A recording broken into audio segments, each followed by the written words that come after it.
You're listening to The Audacity Effect, where bold moves, real talk, and zero permission slips are just how we do things. We're Jenna and Kelly, two corporate pros building bigger lives on our terms and helping you do the same. Whether you're launching something new or burning down what no longer fits, we've got stories, strategies, and sarcasm to match. Let's get audacious. Bold moves, real talk, no permission slips. Gotta give them all. Nobody's gonna tell me what to do with this. There is no blueprint, just my audacity. Done with permission. My dreams might need a pivot, might need a new scheme. Call it audacity effect. hi. Oh, hi. Are we sure we're good over there? I think so. I mean, the recording is good. Oh, nice. Not me, Not you. but it's normal. What's going on over there? A lot of... well, I was just telling you about my heartburn that I now get in addition.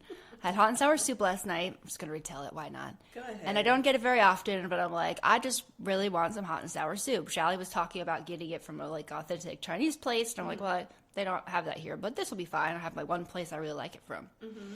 And it's full of sodium and things that my tummy doesn't love, but it's not the worst. But usually the next day I wake up kind of bloated, look like Winnie the Pooh. You can pat that, or kind of like a man that drank a lot of beer. It's like a little hard tummy. Yes. So I was expecting that. So I woke up and I'm like, rubbing my tummy like Winnie the Pooh. And then I'm like, what is that? Ladies and gentlemen, I have added heartburn as a, aggressive heartburn. Like I had to take 2 Tums. And I have to get the natural Tums because the other Tums have the artificial sweetener and that hurts my tummy. So I can only, and somebody in my house has been eating my natural Tums, so I had to hide them. Like a tree? Well, no, I think they're just using them. But I'm like, these are my special Tums. Back off. Special Tums. Yeah, you can eat the ones with the sweetener, and I can't leave my Tums alone. Apparently, I need them now. Oh, that's great. Well, and here we are. Here we are. We were talking a little bit before about pet peeves. I have so many of them. Okay, give me 2. Only 2? Okay, yes. Okay, mouth sounds of any kind is definitely up there. And then I would have to just say slow people. Wait, stop. Mouth sounds. Like, how do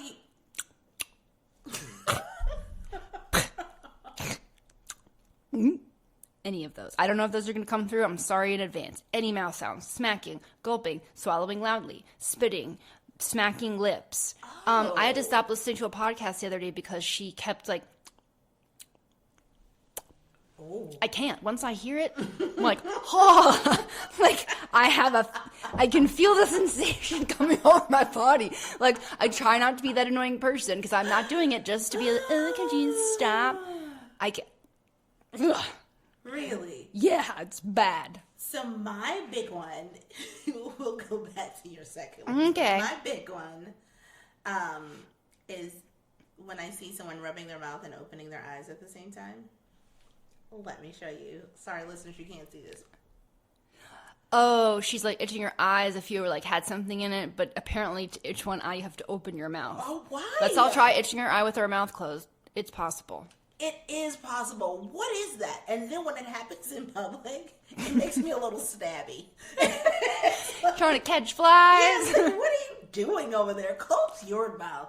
That is very I do bothersome. understand if you're trying to get something, you kind of have to stretch your mouth down. I don't think you do. Yeah, I don't think you do. Okay, maybe I only do that if I'm in the mirror because I'm really trying to get one of those clear fuzzy wuzzies out of my eye and little. Okay. Nope, you still don't need to open your mouth. I don't understand why.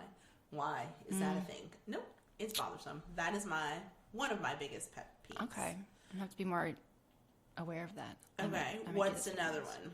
Slow people. People that are being slow in inappropriate places. Slow walkers. Slow drivers. Slow walkers where?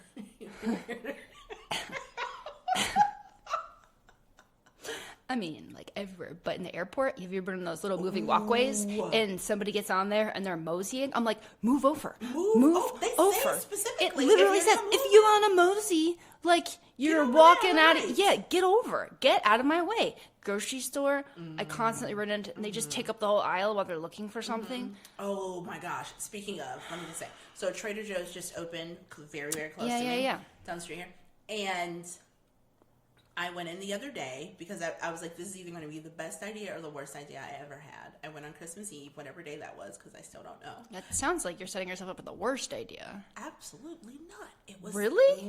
I found a parking spot as soon as I pulled in. Whoa. Which I was a little concerned about. Right. But sure enough, walking there, like the flowers were there. This is like 2:00 in the afternoon. Like it was so nice. But there were people in there that hadn't been to Trader Joe's before. Oh, not those people. Oh, Lord. They were so slow. They were so slow. Come on. Move over. I want the cauliflower gnocchi. Move. Come on. Just put your cart to the side even. Right. Why did you stop with your cart in the middle of the aisle? That is aggravating to me. I will absolutely give you that. Yep, Slow. that's terrible. I guess the people going through security, like, I understand maybe you don't travel a lot, but you got to take off your freaking shoes and your coat. Unless you have the fast pass, then you don't have to. But Right. you can't wear your giant ass watch through there. It's a metal detector. It's a metal detector. It's people. not. I don't know. Yeah. And the people that are driving slow in the left lane. Oh, so the left lane is for crime. Like the left lane is for That's another good T-shirt. People that are okay with the risk. Yeah, I like it. Don't get in the left lane doing the speed limit. That's not why we're here. No, you have two other lanes. You have other lanes for that. This is not the lane for that. No, this is not the lane for you. I was talking to the girls about that this past weekend, and they told me that I drive like a bat out of hell. Whatever. I drive like I have somewhere to go. That's it. I don't meander. I don't even like when you drive under the speed limit on regular roads. If it's 45, don't drive 35. Come on, man. Be better. Be better.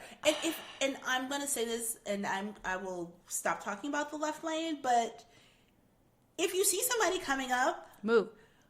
Get over, because we can't pass you on the left. This is as far left as we can go.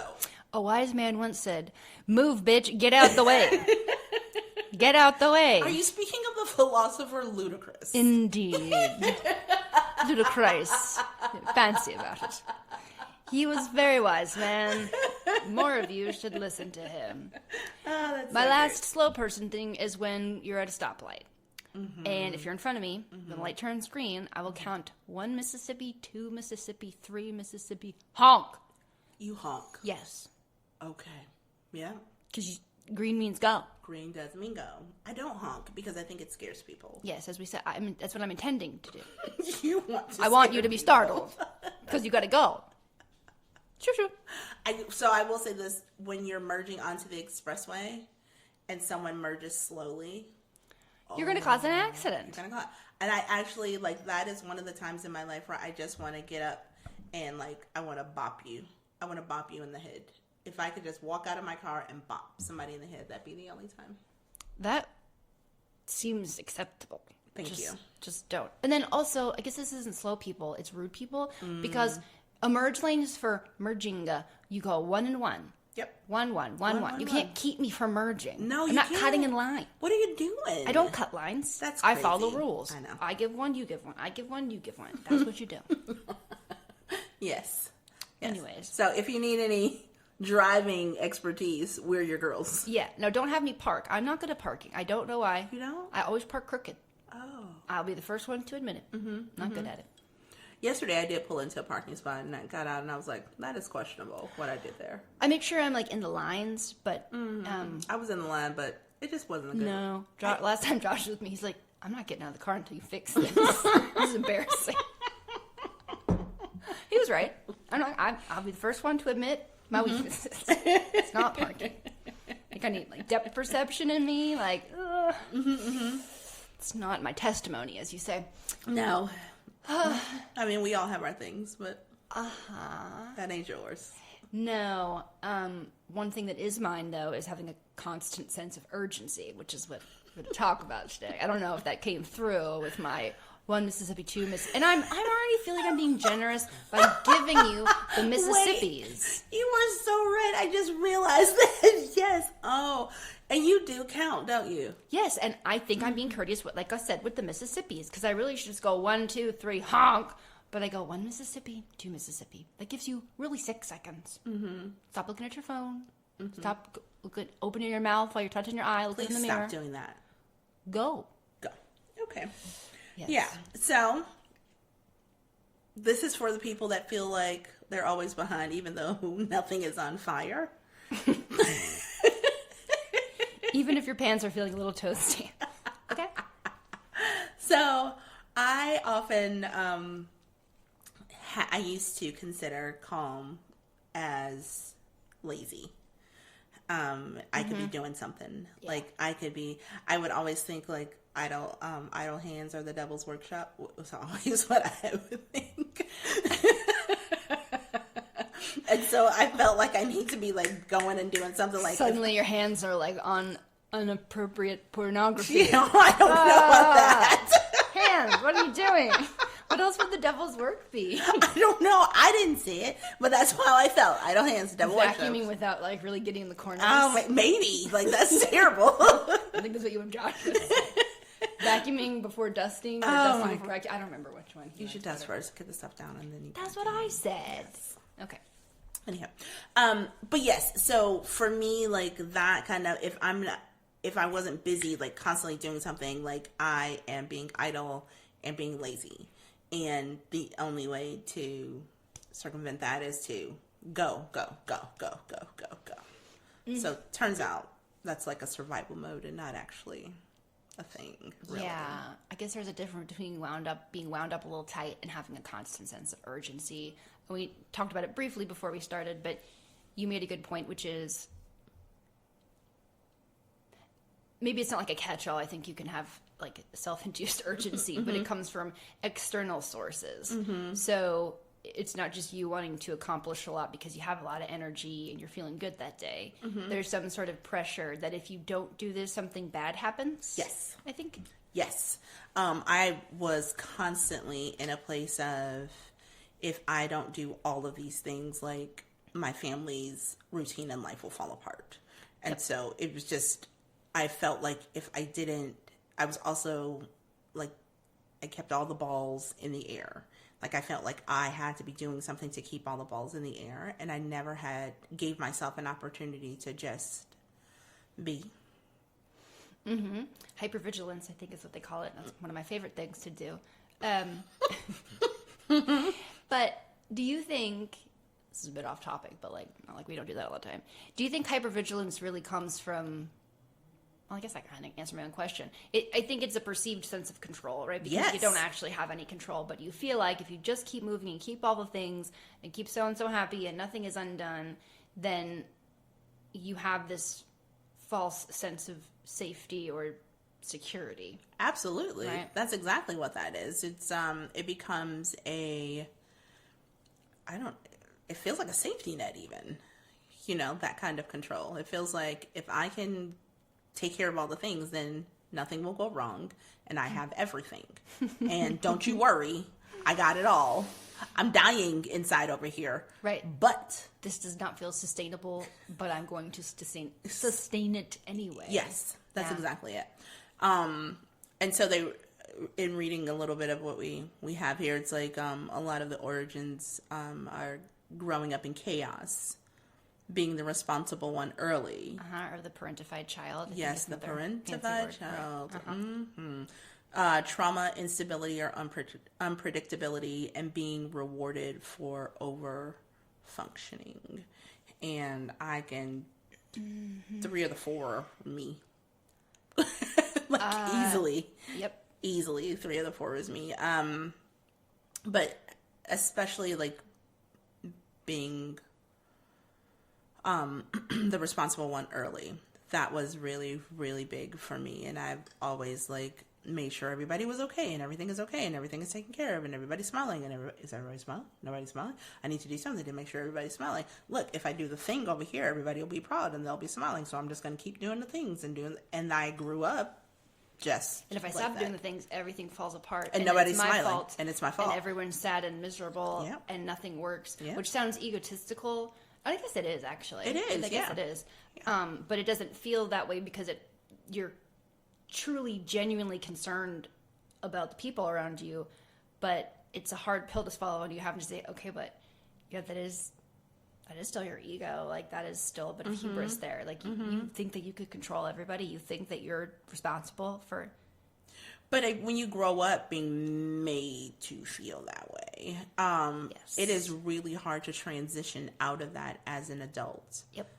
So habitual. You don't even know you're doing it sometimes.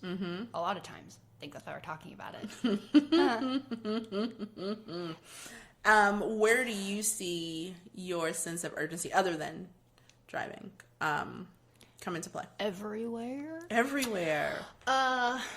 Work for sure. What prompted this topic is I have caught myself a few times because I'm trying to be more intentional about it. When people are rushing for deadlines or they want something and they're just blowing you open. When can I have it? When can I have it? Is it done? Is it done? I need it. I need it. When is it? Where is it? Where's it? Okay, there are some things that truly, if the CEO asks for something in 5 minutes because they need it, sure, okay. But if I panic and kind of go into, like, my body easily clicks into, I guess it's flight mode or fright mode. I don't know, because I don't go anywhere. I stay right there. But it's like the adrenals kick in, and I'm like, whoa, all right, I'm in my zone. Yes. I'm gonna bang it out because we're gonna go here, and like the urgency just kicks in, and I've paused and caught myself a couple times, be like, wait a second, I don't actually feel urgent about this. In fact, I think this ask of urgency is inappropriate and rude because it's completely unnecessary. Yeah. Plus, I'm not actually going to get anything done faster if I stay at this high, like, state. That's an official term. That's an official term for the state. But, you know, like almost like a caffeine high, but you haven't had any caffeine. So what I have found, I have this I really have made some adjustments here, but I had this sense of urgency a lot, definitely in parenting. Interesting. Because I wanted to make sure, like, I was the one that was, I predicted their needs. Like, I was always, like, making sure everything was taken care of before it needed to be taken care of. So I was the one, like, I was like, yes, like, okay, so this is going to be happening next week. So all of these things need to be done ahead of time before they happen. And so because I don't want her to feel like this if it doesn't happen, I don't want this to happen if it doesn't happen. Like, and so it was just constant for me all the time. Yep. There was no rest about it. Yeah. Even so, like, with I would always get up an hour before the girls. Like, when Kayla was born, I learned somehow God thought it was so funny to give me a baby that was a morning person. And and so I didn't want the baby to wake up to a person that was not a morning person. And so I got up an hour ahead of time or even more so I could work out and then get myself ready. And I'm dressed for the day and I've had coffee and I'm already ready. And so that way when she wakes up, it has a pleasant mommy. And so that's really great. And she has a pleasant mommy and a mommy that cooks breakfast and blah, blah, blah, and blah, blah, blah, blah, blah, blah, blah. And that was my entire day until I sat down to go to bed. And I would write my list and make sure I had a list and everything was ready and everything. Like, it was constant for me. So that was the big place it showed up was at home and then also at work. And even recently I have found myself like, oh my God, this has to be done. And so you guys, I have never met a deadline. I have always been ahead of every deadline. You guys took a sharp inhale there for a second. Yeah. Pause. Did you? Like, what? I've always been way ahead of a deadline. The kind of anxiety that a deadline brings to me, like, is crazy. And I want to not feel crazy. So in my mind, in order to not feel that way, I just have to do it all really, really early, which causes its own sense. It's like this awful circle that I had put myself in. And even like recently, like I was working on something and I was like getting kind of revved up because I was working on it and I had to stop and take a breath and understand nothing was on fire. Just me. Change your pants. Yes. Yeah. Yeah.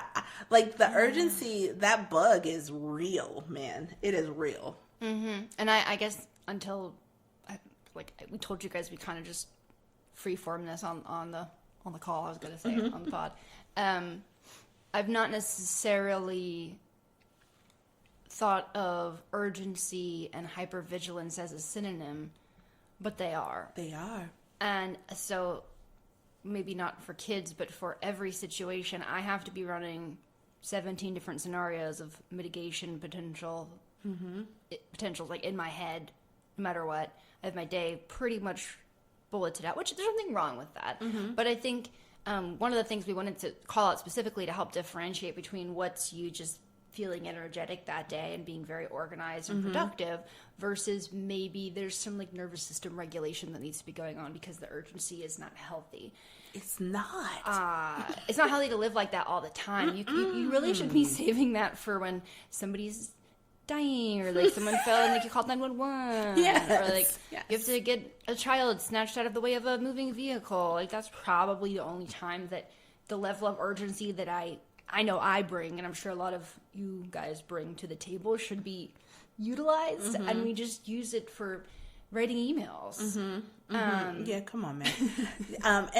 And that kind of energy changes the energy in the room too. And so you also need to, not that you need to work on changing the energy in the room, but be cognizant of what you're bringing to the room. Especially if you are a big personality and you bring a lot of energy to the room already. A lot of times, I think for me and for you and probably a lot of you listening, like you are setting the tone for the room, whether you mean to or not. Yeah. So even if you don't want to work on this for your own self, if you need to start off like doing it for other people, I think whatever it takes, just to be aware. Yeah. It's like frantic energy. Yes. Nobody wants that. No. So what are some of the ways that, I know we had some written down, but as we were talking, I was thinking about them because I know when perhaps I'm overstimulated or being too urgent of other things because I small tasks become monumental for me, but then I'll procrastinate about them because I feel like I don't have the bandwidth, like returning packages. I literally live 0.1 mile from a post office, and I will have something boxed and ready to go, and I just won't take it because it feels like I can't handle one more thing. So the thought of having to go out of my perfectly planned route, like I'm going to work, I come back from work, I do this, I do that. I don't have 3 minutes to divert to go to the post office to drop this. That feels like an impossible task. It's probably a sign.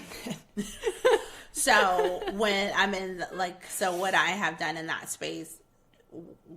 Okay, so we're going into this urgency thing, but a little diversion in that's like overwhelm. That's like that huge feeling of overwhelm. Yes. And so what I do is eat the frog. And so I'll spit up my tea. So it's a concept to call eating the frog, and I've used it for a very long time. So on my list, whatever list, the one thing that I don't want to do or the hardest thing that I have to do, I do it first. And then once I eat the frog, everything else goes down easy. So that is like my big push, is to do like the hardest, the worst thing first. Just get it done. And if I can get that done, then I feel like I've accomplished the biggest thing in my day and everything else is easy. That's true. My frogs are always the stupidest shit. It can't be the stupidest shit. Go online and pay a bill on a government website, which that's not stupid. That's always a pain. It takes you 47 tries. Yeah. Or drop off this package. I hate dropping stuff off at the post office. Return an item. I'd rather die. Yes, but that's how I get through that. That's good. I know.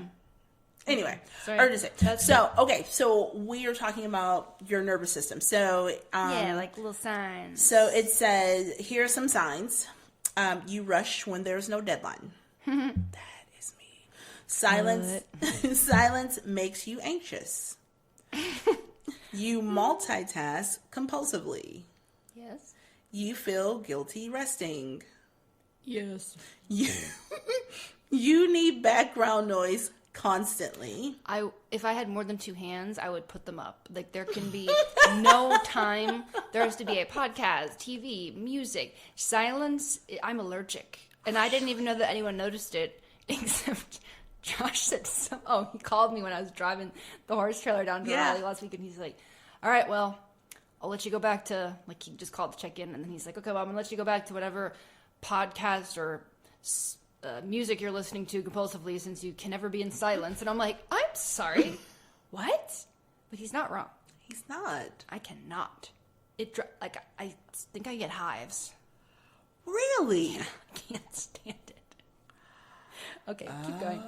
That's my biggest. No, I think that's good. The last one was interpret stillness as stagnation, which so that is my big one. I interpret stillness as stagnation. And I do multitask like a boss, I think, but actually not, because multitasking is not great. Mm-hmm. And I know this. I've read the studies. I got it. I know, but it just feels right. Sometimes it keeps you mentally stimulated, though, I think so, because too. I can't just pick. We went to the wine tasting class the other day. Like, I doodle. If someone's talking, I cannot focus on what doodle. They are. I've doodled for my whole life. I'll doodle in big corporate meetings. I'll doodle by myself. It doesn't matter. But that helps me pay attention. Otherwise, my mind starts thinking like, oh, what day is it? It's Wednesday. I wonder where Wednesday came from. It was warm out today. I really should take out my tank tops. I wonder what happened to that coat that my grandma gave me. I can't, but it helps. It must activate a part of my brain that calms me down a little bit or something. So this reads that is not motivation. That is a body that doesn't trust safety, which is crazy. You know what? So here's the thing that happens to me. So the quiet, the silence for you, for me, when I go to my nail appointment and I sit down, I'm exhausted. Like, I'm so tired because I'm still. Yeah. I agree with, like, the stillness, but what if it was dead quiet in there? Oh, I don't mind the quiet. Ugh. So the quiet doesn't bother me at all. When I really want to get stuff done, I have music on, but the quiet never bothers me. I can't. Really? I can't. I did not know this about you. You guys, this is happening real time right now. Yeah, I'm having like a twitch thinking about it being quiet. Sometimes my phone will die when I'm down at the barn, and I'm like, guess I might have to sing. Make my own noise. One of the other notes we had down to is, I don't necessarily agree with it quite as is, so I'll tweak it a little bit. But I think in the back of your head, you know how exhausted you are. But for me anyway, I'm afraid to say that because you don't see. I like to say, you can kind of do hard things, anything that's hard for a period of time, as long as you see the light at the end of the tunnel. Mm-hmm. Like, I'm going to go on a diet for this many days. Like, I have to endure this many days with my mother-in-law. Like, whatever that is. But if it feels impossible, but you somehow just have to keep doing it and keep going, if you stop and rest, I think I worry that I won't ever start back up again. And I've gotten better about this, but like I still very acutely remember that sensation. So if you feel like if you stopped, you would not be able to shove to the back of your brain how exhausted you are because what you are doing is not sustainable, maybe that's a clue. Sounds like a CrossFit workout. Why do you think I love CrossFit? I know, it sounds like a CrossFit Urgency now, faster, more reps. How quick can you go? Yeah, faster is better as a rule, right? Yeah. Just walk fast, do everything fast. Maybe I just walk fast because I have short legs and I've always had to walk faster to keep up with normal people's dimensions. But, yeah, I always think about like how when I'm like in the midst of something and it's going and it's going and it's going, and I've created this sense of urgency, or the things around me have created this sense of urgency, I feel. And so I'm going and I'm going and I'm going. And there is always a moment where I remember I do not like this feeling. There's always a moment where it's like, this feels terrible. And that has been my trigger to slow down. Okay. Yep. It never fails me. Because it feels bad. It doesn't feel good. There's nothing good about it. Like, I love to complete a task. I do not love feeling the sense of urgency while completing said task. I hate that feeling. Yeah, I think mine, I've been asking is, why are you rushing? Or what are we going to get out of rushing? And look, when I'm driving in my car and people are not getting out of the way, I sort of have to gamify driving, and I'm competitive, and that's just kind of me wanting to, you're in my way, I could be going faster, now I'm going slower. I could have passed go and got $200 4 times, but no. But if I start to feel that panicky, again, the over-caffeinated sensation, wait, why? Is this, maybe not is it valid, right? But is it necessary? Does it make sense given what you are feeling this way about? Again, are you needing to rush, and are you getting an adrenaline rush to go grab a baby out of the way of a moving vehicle, or because your boss said, I actually want that report in 2 hours instead of by Friday because I want to be unreasonable today? Right. I don't know. So I was, there was a time where Mila and I, he had errands to run for the day.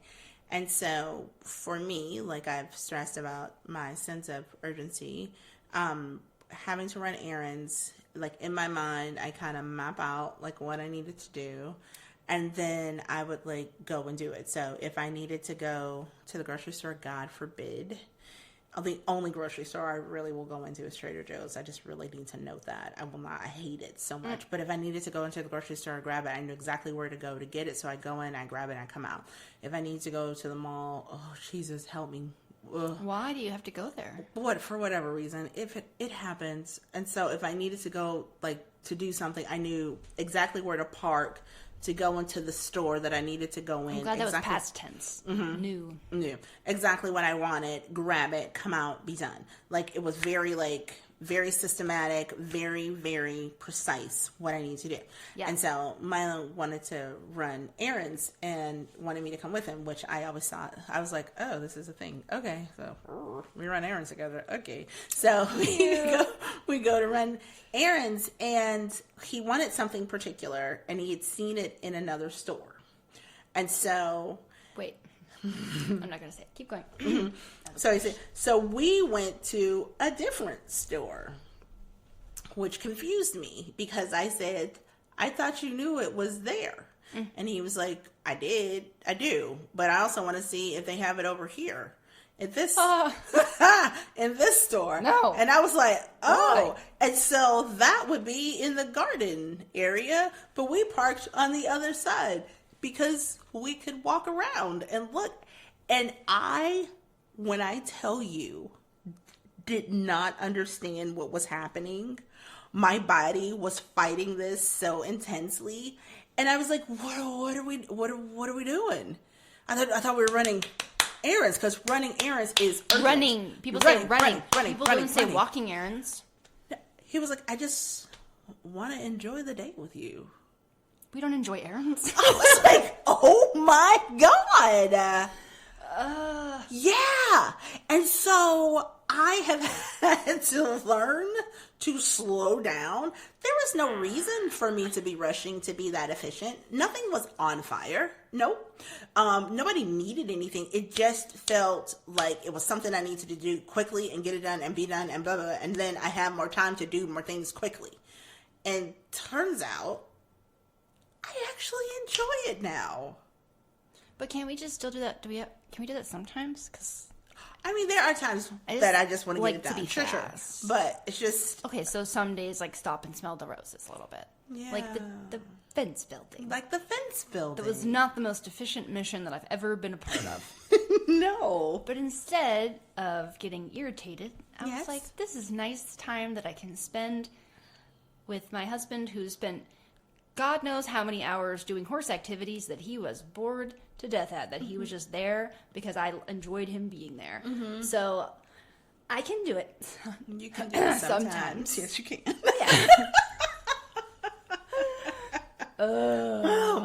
Okay. So anyway, so this our notes were talking about how we need to regulate our nervous system when things like this start to happen. Yeah, I think almost like little, like I was, if you're sleepy, maybe this is, I slap myself in the face. If you're driving and you're sleepy, you just give yourself a whack and it gives you a little jolt, kind of like, oh, yes. Yeah. So again, these are not backed by science, but they make sense, and we've done some of them ourselves. So what are some little things that you can do to sort of come back into your body? So number one, practicing being aware of when you start to feel, like you were saying, the anxiety bubble, or if you start noticing you're tensing, like where is your tongue? If it's pressed to the roof of your mouth, you're very tense. Where are your shoulders? Are they in your ears? Right. And so how do you kind of get yourself out of that, we'll call it fight or flighty mode? The breathing is big for me. The inhaling, exhaling, and remembering like to the breathe. box breathing? Yes, the box breathing is good. And my girls would always know when they were starting to drive me crazy because I would start a slow inhale through my nose. And they were like, oh boy. She also like angled her head to the side a little bit, like, help me, Jesus. Help me, Jesus, like she's ramping up.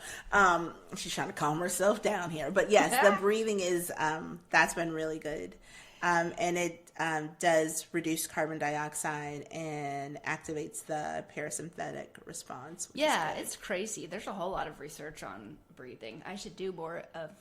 I love breathing. We can talk about that. Yeah, maybe it's a whole episode. And this sounds funny. When I'm riding, my trainer, current and past, they'll be like, remember to breathe. Because when you focus so hard on something, Yeah. I'll be riding and I'll pause and I'm like, oh, I'm just really out of shape. Like, I run and I work out. Like, I ride for 15 minutes. Like, I don't know, I'm breathing so heavy. And then I'll think back and remember, oh. Because you weren't. You were hardly, I mean, obviously I breathed within 15 minutes, or I'd be a world record holder. But you don't breathe when you are concentrating, maybe over-functioning. Yeah. And so, yeah, it's crazy. It sounds too good, too easy to be true, which is why I've rejected it for so long. Breathing is great. Like, I love the like, breathing. oh, breathing. Yes. Oh, I can just breathe. Yeah. Oh, okay.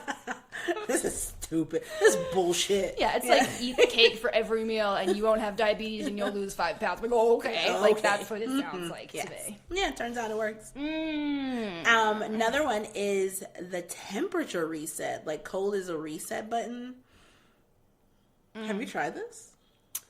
No. So, cold water on the face, an ice pack on the chest or neck, or a brief cold shower. First of all, no. I'm not doing the last one. No. Like a little ice cube on my wrist or something. Yeah, ice cube on your wrist. Put the cold glass on your wrist. Yeah, I think I've done that. Yes. But it activates your vagus nerves and it pulls the body out of a panic loop. Interesting. Yeah. And then, I like this one, the grounding yourself. Yes. So the orienting response. So it's name 5 things you see, 3 things you hear, 2 things you feel. Have you done this? No, but I'm going to because this is good. I think it like pulls you into the present and lets you sort of step back from whatever little you got like tunnel vision you've gotten into. Yeah, it tells your brain you're not under threat, and it pulls you into the present. It's like grounding. That. Yeah, that one's have you ever gone out and stood barefoot on the ground? Yeah. Does it work? Actually, it does. Walking through grass, or even being intentional, like I'm going to go to the beach and do some grounding there, and just walking, even when it's cold out. It actually does. Okay, I don't know. Yeah, that sounds try it. weird, but I mean I'm outside a lot, but I don't not wear shoes because usually I'm around a lot of poop. Yeah, well then there's that. Let's not do it there. I could find a little spot to Yeah, stand you will. probably. Oh, I like this one because we both use these. Pressure and weight, which I remember my little sweet Linky, who was a dog. He had a little thunder suit because he would get anxious when Anne has one. Hers is pink. It's like a little compression suit because the pressure just sort of helps relax a little bit. Plus, he looked kind of cute in it. But weighted blankets, tight hug, laying on the floor with feet up on the wall. I've not done that one, so I can't speak to it. But I do like a weighted blanket. I actually have. I was thinking about that. Like, in order to, like, calm myself and rest and relax. Yep, I have done that. The feet on the wall. You're like an L? I think so. Yeah. Yeah. I've done that. I could see that being tremendously helpful. Yeah, the notes are like, it helps people who feel like they're floating. And at first I was like, what? But I think if you are not, again, it's bringing you back to the present moment, to be in your body, to use logic brain instead of fight or flight urgent brain, to be able to differentiate what's going on here. Yeah. Hugs are big. I don't want that. I know you don't want anybody touching you. I like hugs, though. Hugs are good. They help. Yeah. Once in a while, like certain hugs and certain occasions from a very tiny group of people, I can understand how they could be cathartic for some. I hug Jenna, you guys, and she's like, okay, I'll take it. I say, thank you. I'm like a back patter. I'm like, yes. Yeah. Yes. Awkward turtle hugs. And then this is the last one. I think God, is I can't do this last time. this regulated action. So single tasking for 25 minutes. So listen, Try 2.5 minutes. No. So 25 minutes is a big commitment, but we'll talk about that. Anyway, so walking slower on purpose. No. Okay. I'm walking. You know what I've been doing? I've been doing this with the dogs because when I was run, because I thought walking was stupid. Why walk when I could run? And I've been walking sometimes, and I do feel relaxed. That's nice. Yeah, thank you. Okay. But I'm not going to walk slow. It's too much for me right now. Okay. Hey, baby steps. You got to do what's best for you. I'm segueing, guys. Yes, you are. Can't just like cold turkey the alcoholism or the drugs or whatever it is. I can't just cold turkey the urgency. I'll fall apart. Yes. And then it says finishing one thing fully before starting another, which I like that. I don't really like that one either. That's going to really help me with my multitasking. But the single tasking for 25 minutes 25 minutes feels like a very long time. Just doing a workout for 25 minutes count? Yeah. I don't know. Does it? Can you do that? If I'm running, I'm also watching TV and also checking my phone. So I guess not. I could pet a dog for 25 minutes. That's about it. I like 20 minutes. So. I like 2.5 minutes. You like 2.5. Move the decimal over. So if you tell me to do something for 20 minutes, that feels doable. 15 minutes feels like I'm right in my groove and I don't want to stop. Okay. 25 minutes feels like that's too close to 30 minutes to me. Yeah, that's fair. Gamification, man. Makes a difference. Have you ever held a plank for 2 minutes versus 2 minutes and 30 seconds? No. Big That's difference. Huge. That's huge. All right, so daily practices help. So predictable routines, and this has been ginormous for me. Yes. Gentle morning transitions. I stop popping up out of bed. Changed my whole day. Define popping. Popping. Alarm goes off. Bing. Bing. Up and moving. Okay. So what does your non-popping look like?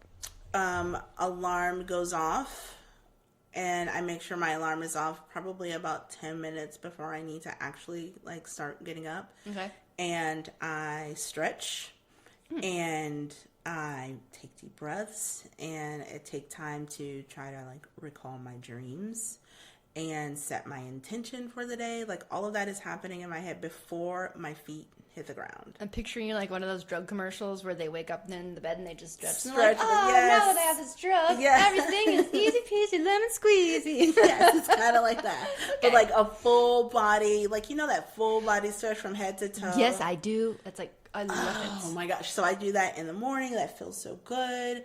And I just kind of like sit there and like, what is it that I want to make sure that I do today? And taking some deep breaths. It's so lovely.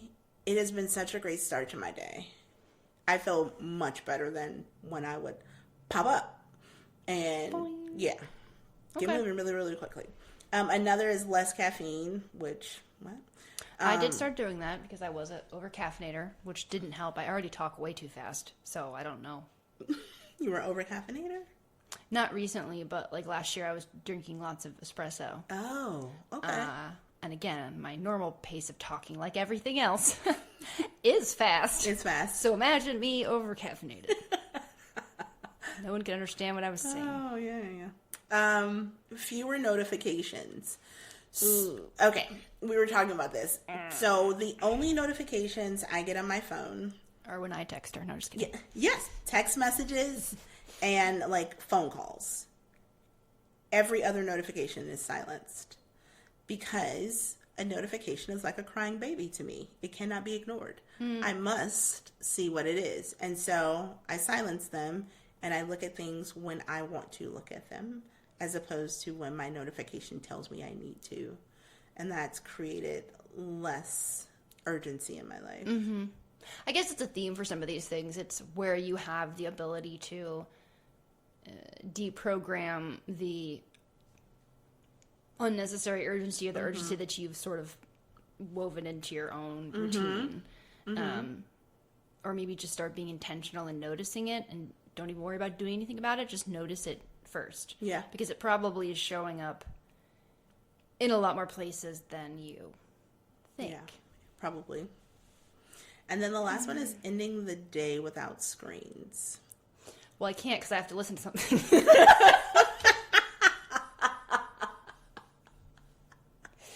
Sorry, listen, let's give me a little sound machine, but it better have podcast options and audiobooks because I don't know what I'm going to want to listen to.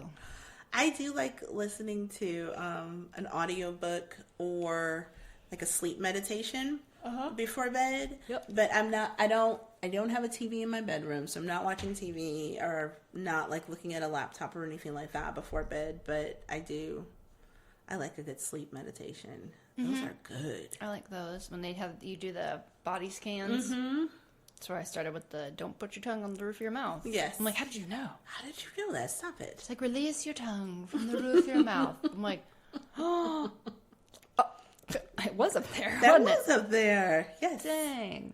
Body scans are good. I need to get back to doing those. If you've never done one, usually someone walks you through it, but you could also do it on your own, I suppose. But you start just being cognizant of like the top of your head and your forehead and like relaxing it intentionally, and then going to your eyes. What are your eyes doing? Let them relax. If they're squinting hard, I'm making this up as I go along. So there's like people it. that do it. And then your mouth, your jaw. What are you doing? Where are your shoulders? And it goes all the way down your body. And so you kind of, sometimes I think some of the people even have you like tighten and then release so that you Recognize feel it.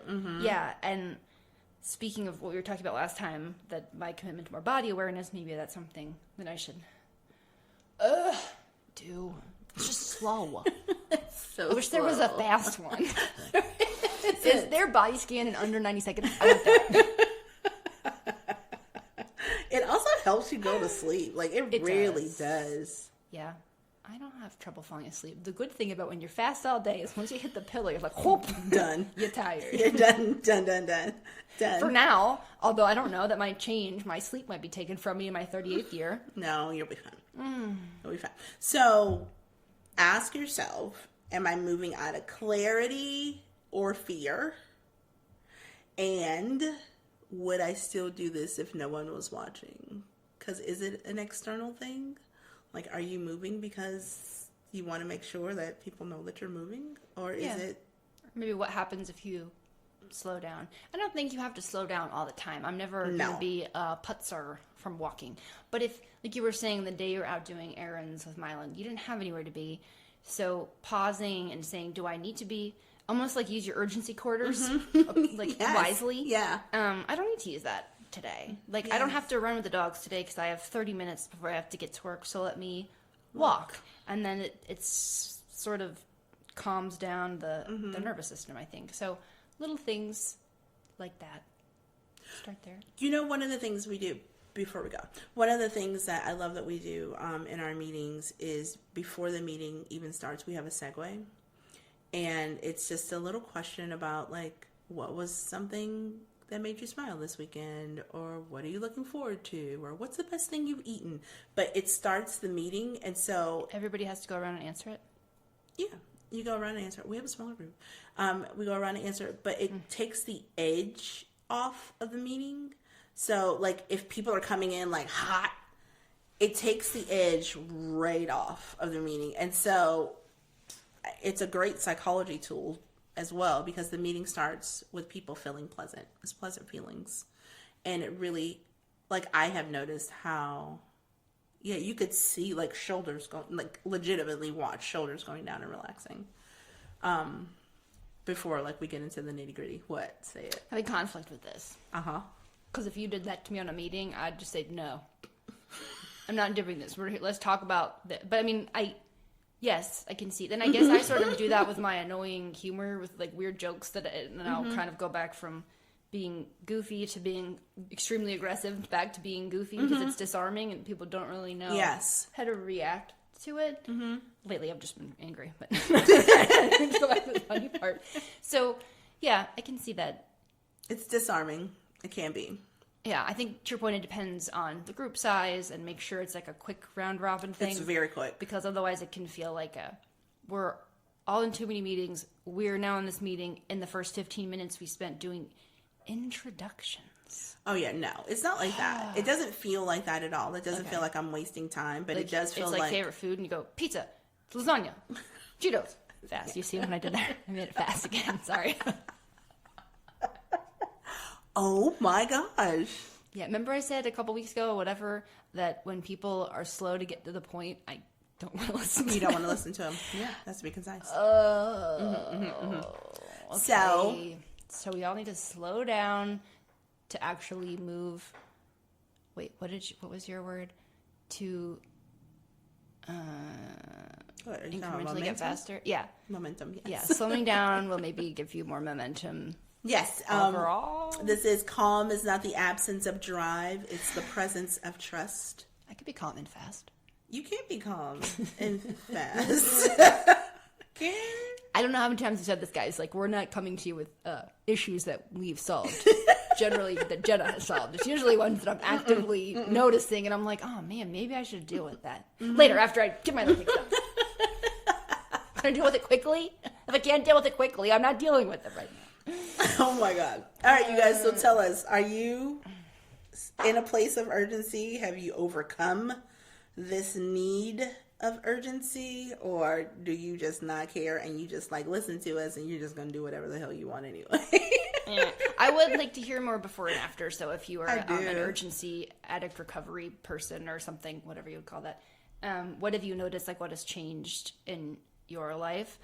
Because again, I don't remember when we talked about it, but this year I worked out less and my body felt better and I was So able much to better. do more. So the less is more concept is still very difficult. That's something I'm working on, which ties into fast. Yes. So I would love to hear, hey, I was an urgency addict and then now Not so much. And this, and this is what it looks like. Yeah. Yeah.